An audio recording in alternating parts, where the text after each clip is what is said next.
Setback Setback ពាក្យមួយនេះមានថ្នាក់ពាក្យជានាមហើយវាមានន័យថាព្រឹត្តិការណ៍ឬបញ្ហាអ្វីមួយដែលបញ្ជាពេលឬបង្អាក់ការរីកចម្រើននៃកិច្ចការរបស់យើង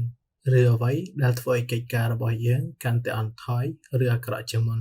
ឧទាហរណ៍ Despite the financial setbacks, he still managed to have his house built. ទោះបីជាមានបញ្ហាផ្នែកហិរញ្ញវត្ថុក៏ដោយក៏គាត់នៅតែអាចសាងសង់ផ្ទះរបស់គាត់បាន Setback Setback